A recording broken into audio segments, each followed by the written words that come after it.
5 सितंबर से लेकर 13 सितंबर तक पूरे हरियाणा की 90 विधानसभाओं, 22 जिलों और 4 जोनों में किसान मजदूर बचाओ, खेत बचाओ यात्रा निकाल रही है।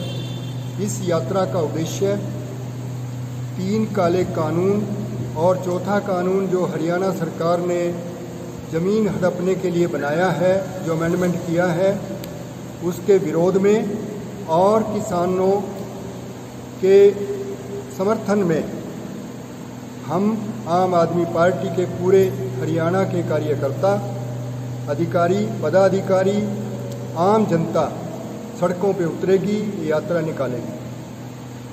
इसका उद्देश्य आम जनता को जागृत करना है। किसान 9 महीने से सड़क पे बैठे हैं।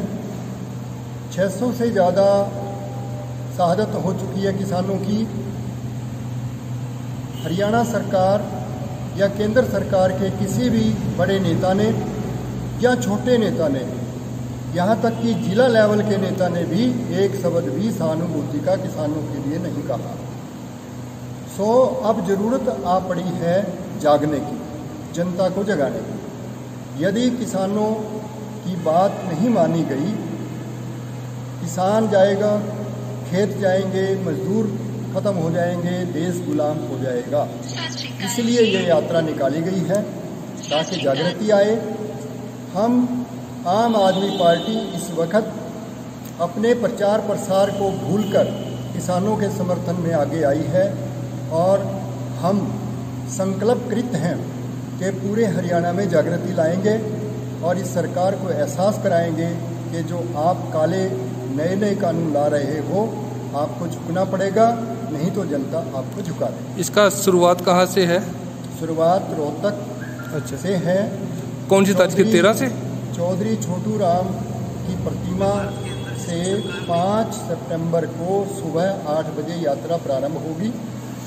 इस यात्रा का समापन पलवल में उस स्थान पर होगा जहां पर महात्मा गांधी जी को, जब उन्होंने अनशन किया था, यात्रा निकाली थी, उनको अंग्रेज़ों ने बंदी बना दिया था। समापन होगा। पूरे हरियाणा में 2000 कारें, 4000 बाइक, लगभग 5 लाख लोग इसमें अपनी सहभागिता देंगे। करनाल की अगर बात करें तो करनाल में 60 गाड़ियाँ, 140 के करीब बाइक और 1000 जनता के लोग और पदाधिकारी और कार्यकर्ता इसमें शामिल होंगे। आम जनता के लोग किनारे खड़े होकर, सड़क के किनारे खड़े होकर हमें समर्थन देंगे, किसानों के लिए आवाज़ उठाएंगे। कौन सी तारीख को है? दिल्ली के कोई बड़े नेता भी शामिल होंगे? हाँ जी, यह यात्रा डॉक्टर सुशील गुप्ता जो राज्यसभा सांसद हैं, हरियाणा के सह प्रभारी हैं, उनकी अध्यक्षता में, उनकी लीडरशिप में ये यात्रा निकाली जा रही है।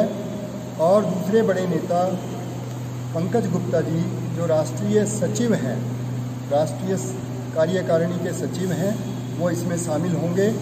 दिल्ली से कई और नेता भी यहाँ आएंगे और जो लोकल लीडरशिप है हरियाणा की, पंजाब से, यूपी से कुछ लोग इसमें शामिल होंगे। करनाल कौन से तारीख को आएगी यहाँ पे यात्रा? करनाल 7 तारीख को प्रातः 8 बजे घरोंडा में रेस्ट हाउस के सामने गुप्ता जी की एंट्री होगी। वहाँ हम उनका स्वागत करेंगे सवेरे 8 बजे और वहाँ से घरोंडा विधानसभा से होते हुए करनाल आएंगे। करनाल नमस्ते चौक पे पुनः उनका स्वागत होगा।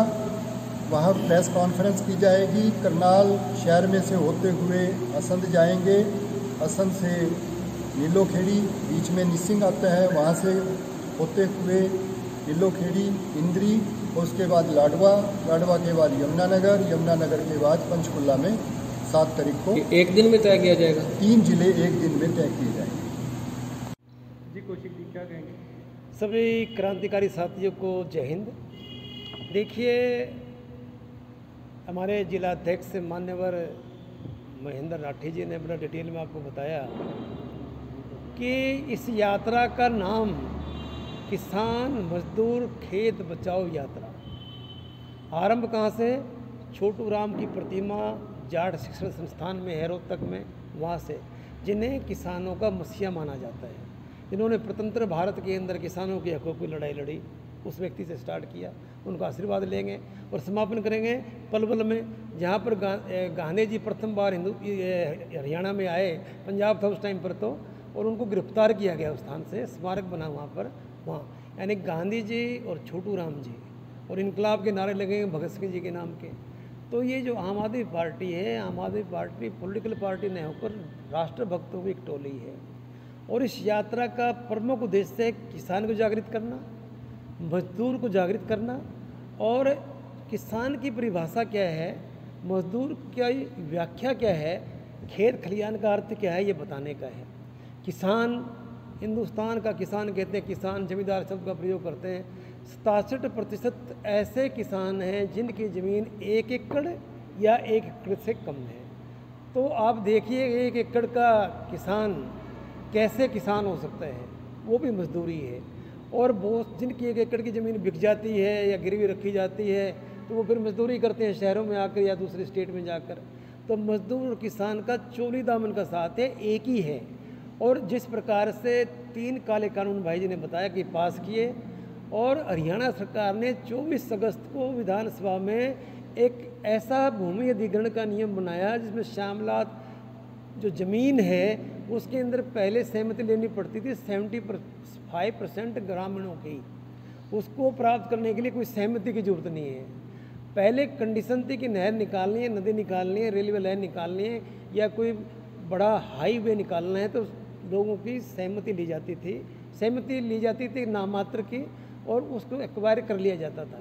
अब किसी प्रकार का प्राइवेट उपक्रम भी हो, अडानी अंबानी की सहायता करने के लिए ऐसा प्रोविज़न किया गया कि अब सरकार बिना जनता की सहमति के, लोगों की सहमति के उस ज़मीन को एक्वायर कर सकती है, प्राइवेट उपक्रम को भी वो दे सकती है।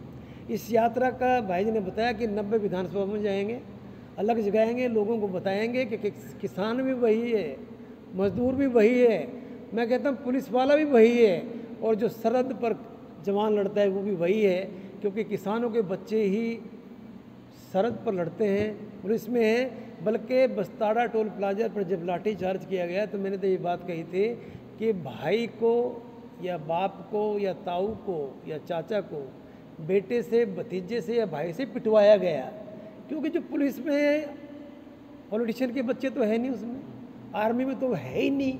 मैंने आज तक 64 साल की मेरी उम्र है, केवल 1, 2, 3 पॉलिटिशियन के नाम जाने हैं जो आर्मी में रहे। अमरिंदर सिंह भी विदिन 5 ईयर्स वापस आ गया था। He got the rank of captain and came back. Captain का रैंक 5 साल में मिल जाता है, तो बैकग्राउंड आर्मी की। तो कहने का अभिप्राय क्या है कि किस प्रकार से धर्म के नाम से, जाति के नाम से, सांप्रदायिकता के नाम से, क्षेत्र और भाषा के नाम से लोगों को लड़ाते हैं।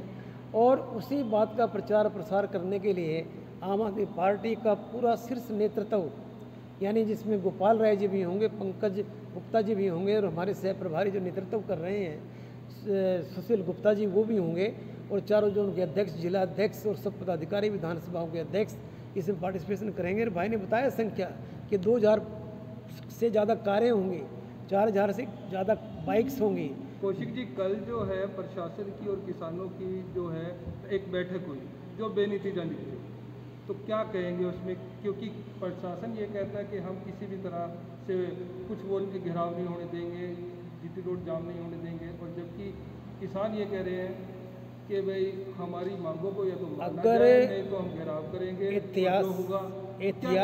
ऐतिहासिक पृष्ठभूमि को देखें तो अंग्रेजों के टाइम में भी सत्याग्रह चलाया गया, लोग गिरफ्तारी दिया करते थे और आंदोलन चलाए जाते थे। स्वतंत्र भारत के अंदर एक विधान होने के बावजूद भी इस प्रकार की रोक लगाई जाती है। ये एक निरंकुश, नाकारा और खटारा सरकार है जो लोगों के ह्यूमन राइट्स को, जो उनका अधिकार है अपनी आवाज़ उठाने का, उसको छीन रही है।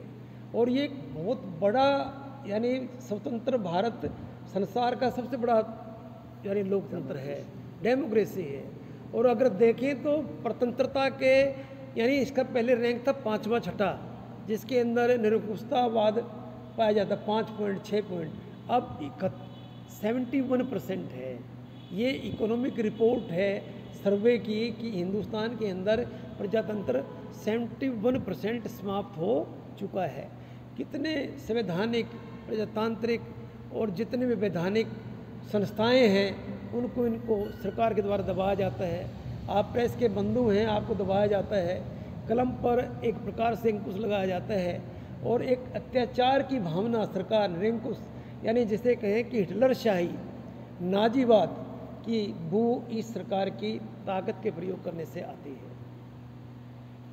हम देख रहे हैं कि पिछले 9 महीने से किसान आंदोलन पर बैठा है और जो केंद्र सरकार है, राज्य सरकार है, कोई भी सरकार इनको ना इनकी सुनवाई करती है, ना इनको कुछ इनके हक में बात करती है, ना कोई फैसला करती है।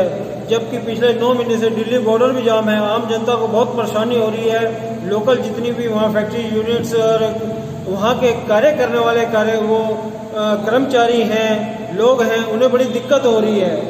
तो इस समस्याओं को हल ना करके मोदी सरकार बल्कि उल्टा इन्हें और जन्म देती जा रही है। कभी किसानों के ऊपर लाठीचार्ज करती है, कभी उन्हें आतंकवादी, खालिस्तानी बताकर उन्हें देशद्रोह करार देती है।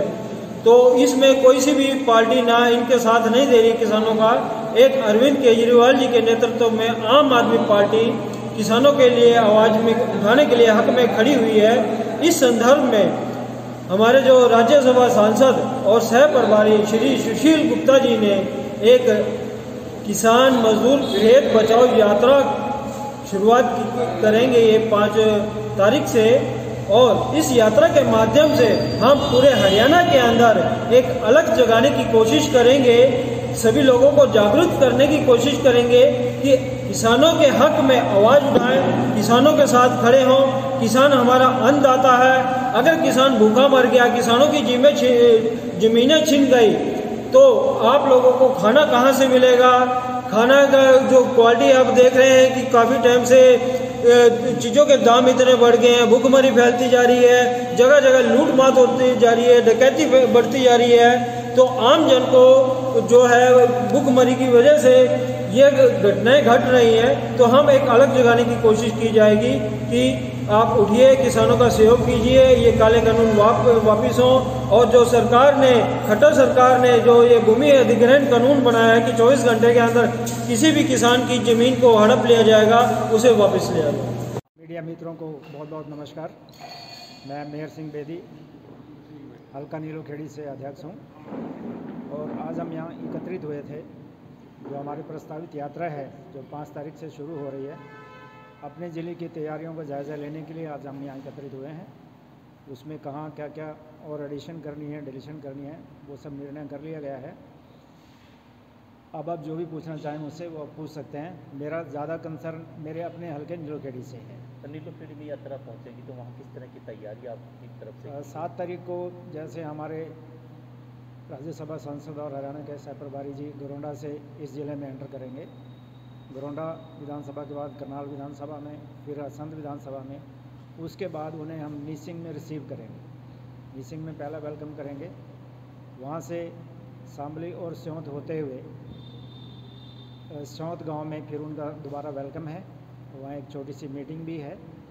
उसके बाद नीलोखेड़ी में आएंगे, वहाँ पे पूरे शहर में घुमा के एक रूट हमने बनाया हुआ है। वहाँ पे एक प्रेस कॉन्फ्रेंस भी होगी और नाश्ता भी होगा। जितने भी लोग साथ होंगे सभी के लिए चाय पानी होगा।